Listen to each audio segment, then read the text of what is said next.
আমরা দেখলাম bomb disposal unit party অফিসের ভিতরে ঢুকেছে, বিএনপি অফিসের ভিতরে। মূলত কেন, কি জন্য আপনারা এখানে এসেছেন, কি পাওয়া গেল? বিষয়টা আপনারা জানেন যে আজকে অনেকদিন যাবত সাধারণ ছাত্ররা কোঠা বিরোধী আন্দোলন করছিল।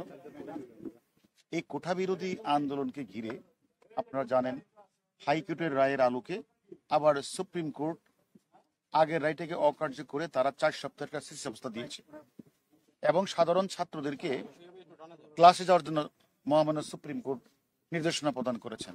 কিন্তু আমরা দেখলাম এর কয়েকদিন পরেই মহামান্য সুপ্রিম কোর্টের নির্দেশনাকে অপেক্ষা করে একটি গ্রুপ তারা বিভিন্ন জায়গায় বসে তারা এক সরকার বিরোধী স্লোগান দিচ্ছে। অন্যদিকে তারা গাড়িতে আগুন লাগাচ্ছে, রেল লাইনের স্লিপার তুলে ফেলছে, মেট্রো রেল বন্ধ করে দিয়েছে। আমরা যারা গোয়েন্দায় চাকরি করি আমরা কিন্তু নিবিড় পর্যবেক্ষণ করছিলাম যে এই আন্দোলনটাকে, কোঠা বিরোধী আন্দোলনটাকে অন্যদিকে ধাবিত করার জন্য একটি চক্র, একটা গ্রুপ তারা বিভিন্ন সময় অর্থ দিয়ে, কেউ পানি দিয়ে, কেউ লাঠি দিয়ে, কেউ অস্ত্র সরবরাহ করে তারা এটাকে এই পরিস্থিতি থেকে ঘোলাটে করার জন্য তারা চেষ্টা চালাচ্ছে। যার ধারাবাহিকতা আজকেও আপনারা লক্ষ্য করেছেন প্রেস ক্লাবের সামনেও গাড়িতে আগুন লাগানো হয়েছে। তারা বিভিন্ন জায়গায় ককটেল নিক্ষেপ করেছে। আজকেও পল্টনে অনেকগুলি ককটেল বিস্ফোরণ আপনারা নিজেরাও খেয়াল করেছেন। তা আমার কথা হলো এগুলি তো কোমলমতি সাধারণ ছাত্রদের কাজ না। এবং আজকে আপনারা লক্ষ্য করেছেন স্বাধীনতা বিরোধী কয়েকটি ছাত্র সংগঠন তারা আজকে বিভিন্ন জায়গাগুলিতে তারা আজকে কিন্তু মিছিল সমাবেশ করেছে। তাহলে এখানে কোঠা বিরোধী আন্দোলন চলছে, মহামান্য হাইকোর্ট একটা নির্দেশনা প্রদান করেছে 7 তারিখ তার রায় হবে, সেখানে এটাকে অপেক্ষা করি কে বা কারা এটাকে মানে ভিন্ন খাতে প্রবাহিত করার যে একটা অপচেষ্টা, তার ধারাবাহিকতা আজকে আমরা এই অফিসে এসেছি। এখানে এসে আপনারা নিজেরা দেখেছেন প্রায় 100-র উপরে আমরা ককটেল পেয়েছি, সেখানে পেট্রোল 5-6 বোতল পেট্রোল আমরা পেয়েছি, তারপরে 500 লাঠিসোঁটা 2-3টা রুমে ছিল, 500 লাঠিসোঁটা ছিল, 60টা দেশি বিদেশি অস্ত্র ছিল।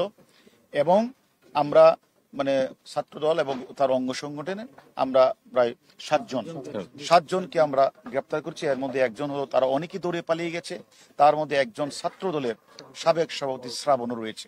আমাদের কথা হলো আমরা যাদেরকে গ্রেপ্তার করি তাদেরও জিজ্ঞাসাবাদ করব তারা কেন, কি উদ্দেশ্যে, কারা এই অফিসগুলিতে লাঠিসোঁটা থেকে বিভিন্ন অস্ত্র তারা রেখেছে। এক, দ্বিতীয়ত হলো আমরা এটাও দেখেছি একটি গ্রুপ যেমন অর্থ দিয়ে বিনিয়োগ করছে, অস্ত্র দিয়ে সরবরাহ করছে, আবার তারা গুজব ছড়িয়ে বিভিন্ন পরিবেশটাকে বিভিন্ন দিকে মানে ঘুরিয়ে নেওয়ার চেষ্টা করছে। তাই আমরা বিনীত অনুরোধ করব যারা এই গুজব ছড়াচ্ছে, যারা এই ধরনের অর্থ বিনিয়োগ করছে, যারা এখানে বিভিন্ন লাঠিসোঁটা সরবরাহ করছে, অস্ত্র সরবরাহ করছে, আমরা মনে করি অতীতেও যারা এই অপরাজনীতি বা ষড়যন্ত্র রাজনীতি করছে তাদেরকে আমরা ছাড় দিইনি।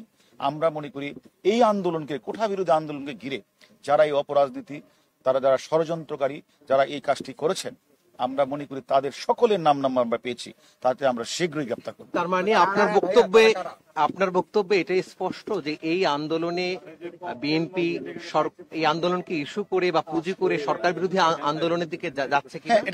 এটা তো আপনারা লক্ষ্য করেছেন আজকে কয়েকটি অঙ্গ সংগঠন যাদের নাম আপনারা বললেন তারা কিন্তু আজকে বিভিন্ন জায়গাগুলিতে তারা কিন্তু মিছিল মিটিং করেছে এবং প্রেস ক্লাবের সামনে আগুন লাগিয়েছে। সেটা কি কোমলমতি ছাত্ররা এসেছে? এখানে কিছু অপরাজনীতি করার জন্য, কিছু মানুষ যারা রাজনীতিকে ভিন্ন খাতে নেওয়ার জন্য তারা এই কোমলমতি ছাত্রদেরকে ব্যবহার করে তারা এই বাংলাদেশের বিভিন্ন স্কুল প্রতিষ্ঠানগুলিতে তারা ভাঙচুর চালাচ্ছে, অগ্নিসংযোগ করছে, রেলের স্লিপার তুলে দিচ্ছে, মেট্রো রেল বন্ধ করে দিচ্ছে। এগুলি আসলে আমাদের গোয়েন্দা তৎপরতা ছিল বলে আমরা সেই খোঁজখবরগুলি রাখছি এবং আমরা সকলের নাম্বার পেয়েছি যারা গুজব ছড়াবে, যারা অর্থ বিনিয়োগ করে, যারা আন্দোলনকে ভিন্ন খাতে ধাবিত করার চেষ্টা করবে, যারা লাঠি অস্ত্র সরবরাহ করে, প্রত্যেকেরই নাম্বার পেয়েছে। আমরা মনে করি আমাদের ডিবির 24 টিম এবং ঢাকা মেট্রোপলিটন অন্যান্য টিম তারা বিভিন্ন জায়গাগুলিতে কাজ করছে এবং আমরা মনে করি তাদের শীঘ্রই আমরা গ্রেপ্তার করব। অর্থ বিনিয়োগ করছে কারা ওটা আমরা তদন্ত করছি। আমাদের কাছে খবর, এটা আমরা এখনই তদন্তের সাথে বলবো না, আমরা তাদেরকে শীঘ্রই গ্রেপ্তার করব। আমরা শুনছিলাম যে লন্ডন থেকে একজন নেতা তিনি, আমরা সবকিছু তদন্তের আওতায় নিয়ে আসবো। Thank you.